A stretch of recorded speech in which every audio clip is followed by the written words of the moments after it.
No marriage is perfect, but cheating definitely puts things on a whole new shelf.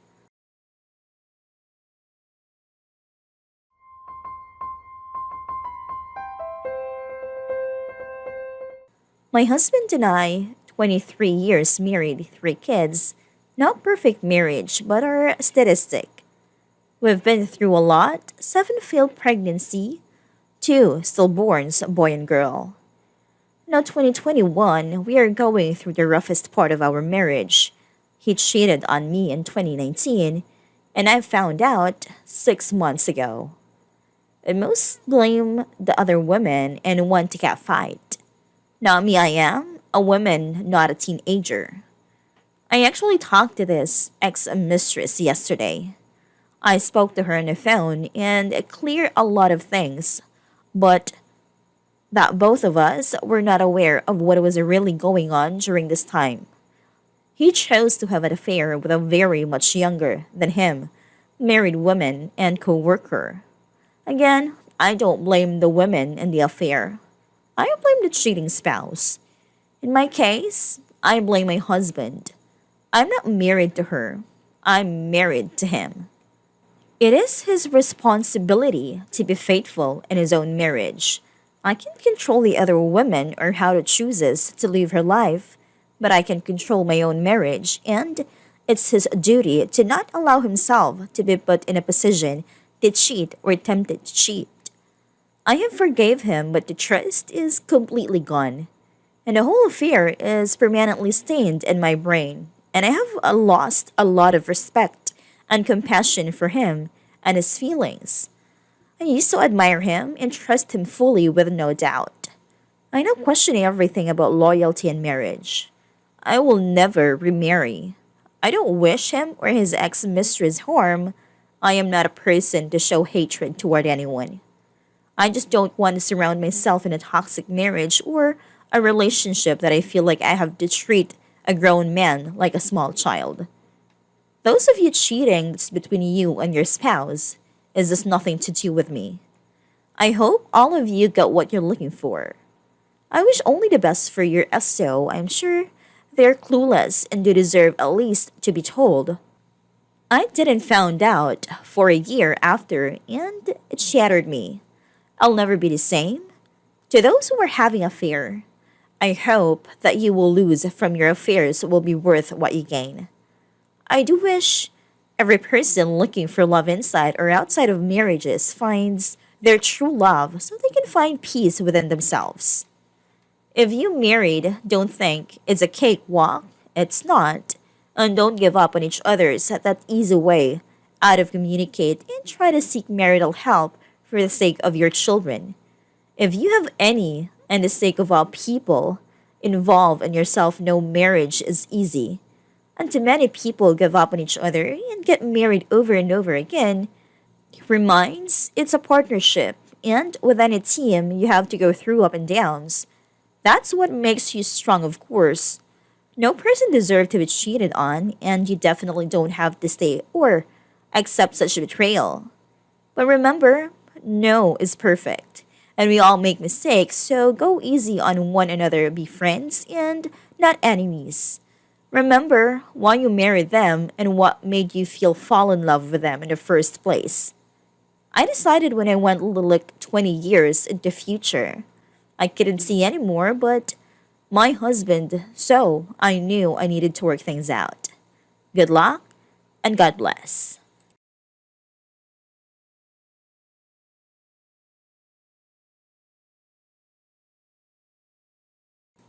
I, female 29, cheated on my husband, male 32. I got pregnant and had miscarriage. I cheated again, and we hit each other. I used Reddit too. If you thought I wouldn't stumble on this post, you clearly didn't think it would blow up the way it did. I was 20 when I met my husband. We met when we were both traveling around Europe. I was just finishing my trip, he was just starting his. We met and slept together the same day and spent my last few days together. For anyone saying this was a red flag for him, any more than it was for me. Your sexism is showing. After he went home, we struck up communication again and had a long distance relationship that lasted a year. During this time, we talked about previous relationships and why they failed. I told him my ex dumped me for kissing another girl. And at the time, I didn't think it was a big deal. But I had since realized that cheating is cheating and it was wrong of me to do it. He moved to me as his work is freelance and he can do it from anywhere. And I had spent the last year settling into a job I really liked. This was his suggestion. He makes more money than me and wanted to buy a house right away. I told him I would rather wait until we were married. We had discussed marriage at length and it was we both wanted. And we would buy one together, but he said he didn't want to throw money away on rent. And when we got married, I signed a prenup he would put my name on the mortgage. The suggestion of a prenup was offensive as he knew my family are well off, and I'd never cared about money, but I agreed. I also wanted to keep my own last name if we got married, and he said he wouldn't marry me if I didn't take his last name. This is also agreed to. He said fair is fair, and if I wanted to live and raise kids near my family and not his, and I'd be the one to stay home while he worked when we had kids, which I wanted, then I had to make compromise too. I didn't think these were fair compromises, but I agreed. He bought a house against my wishes, and then we got married. And to his credit, he put my name on a mortgage the following week. But this all left a bitter taste in my mouth. For the most part, things were great. I had a good social life and was outgoing. He was more of a stay at home type. I had lots of friends. He was focused on work. We were different, but we made it work. One of them, the man I worked with, expressed an interest, even knowing I was married, and I told him no. I told my husband this, and he asked me to stop spending time with him outside work. I told him no as I had already shot the other man down. This was a mistake on my part, and I admit it. When things were good, they were great. But also had resentments about the decisions I'd been forced to make and felt less like an equal partner in the marriage by the day. He bought a dog without my consent. When we were long distance, I told him I wanted the dog, but that I wanted to wait until we had kids so they could bond together. He claims I never mentioned this last part. He says I didn't. I say I did. He claimed it was a surprise for me and that I was ungrateful for kicking up a fuss. So the dog stayed. I've never been great at communicating and prefer my own space when things go bad. So instead of talking about these issues, I let them fester and spend more time with my friends, including the guy from work. My husband was overprotective and asked me to check in with him if I was out late and asked me not to stay out at night, even when I was staying at a female friend's house. I am not the apron and dishwashing type of woman. I have always valued my freedom. These arguments drove a wedge between us, and I made a terrible decision. I was drunk and slept with a guy from the office. I came home after and slept on a couch and cried all night. My husband came down the next morning and attacked me for not coming home at a reasonable time. Said I was a mess because I slept in the clothes. I went out and that I looked like a hooker. The other man, Greg, never said things like this to me. He enjoyed being social and dancing all the other things my husband didn't. I was young and stupid and decided to keep seeing him. He was kind and decent, and the more time I spent with him, the more I wished I'd met him first. I found out I was pregnant. I didn't know who the baby was, and I was racked with guilt. I told Greg the day I found out. He told me to get an abortion, that he didn't want to get caught up in the middle of raising a kid with a married woman. This was the moment when the affair ended. I told my husband a week later he didn't have to pry the truth out of me like he said in his post. A couple of months and he saw me upset and I told him he flew home without telling me and ignored my calls.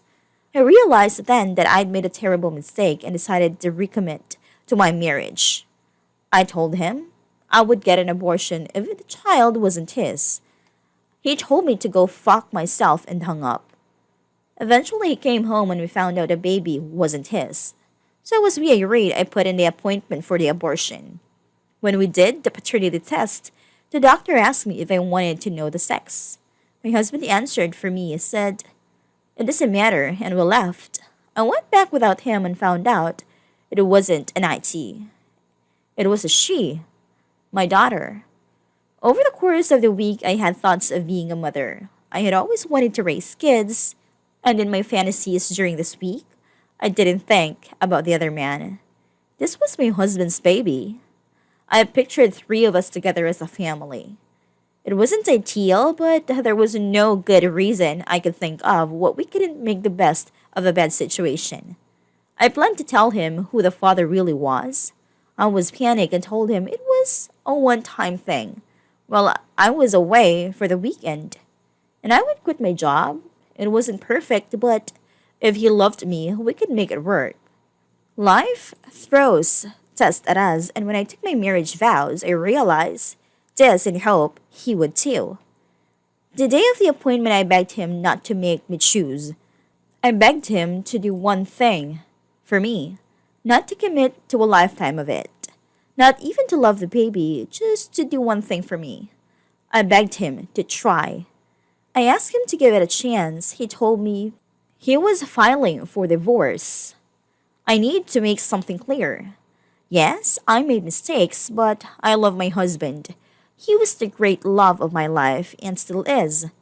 He told me he wouldn't even try to make it work, and if I didn't have the operation, he would leave me and file for divorce that day. I asked him to let me think about it, and he said no to that too. I was torn between two horrible choices, and I chose one. I had an abortion. I was never going to raise the baby alone. If he wasn't with me in this, I wasn't going through with it. And he made it clear he wasn't with me. The few weeks after the operation, I was in more pain than I had ever been in my life. During this time, I stayed with my parents because we couldn't be around each other. I blamed him for making me choose.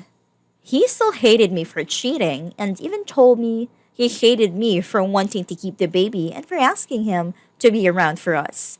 But I didn't want it to be in vain, so I moved back home and tried to make it work. I kept my feelings bottled up because I didn't want to remind him of what I've done. I was on a medical leave for 3 months and none of my friends knew. As far as they knew, Sam, my husband, and I had miscarried. As did my parents, I had nobody to talk to. I asked Greg to come over and we talked. I cried, he cried with me. It felt good to be heard and not have to wear a mask. These visits happened another half a dozen times. And it's important to know nothing sexual happened. The affair was over. I was leaning on a friend, the only friend who knew what I was going through. You know the rest. He came home, found out Greg was the father. We moved away and things got better. These were great years and I loved him with my whole heart.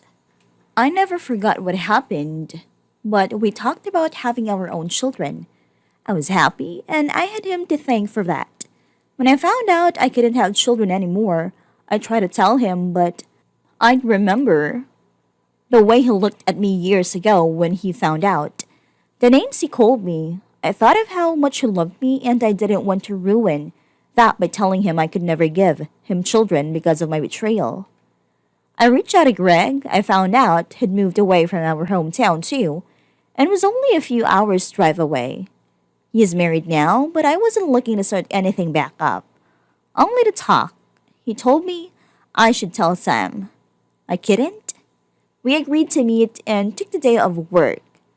We met halfway and we slept together. We agreed it would be a one-time thing, and both went back to our partners. To anyone who wants to call me a whore, I know it was wrong. But life isn't black and white. I don't regret anything. I love them both, and for better or worse, they will both always be a part of what makes me who I am today. I got drunk and told Sam everything. I was hurt and cruel to him and told him I wasn't sorry I met up with Greg. He called me a whore, again, and told me he was glad I gave up the baby. I slapped him, he slapped me back. I don't resent him at all for hitting me. He had never lifted a hand to me before, and I said awful things that night, but after he told me he was glad that the choice of he forced me into deprived me of every being able to be a mother, that I can forgive. I will never forgive myself for the abortion, and I will never forgive him. The difference is he gets to move on and have a family, and I never will. I'm back home with my parents now, and I've been spoken to divorce lawyers too. They say a prenup doesn't mean anything anymore, but I'm not going to take anything away from you. I just want it to be over too, so maybe we can both find some peace.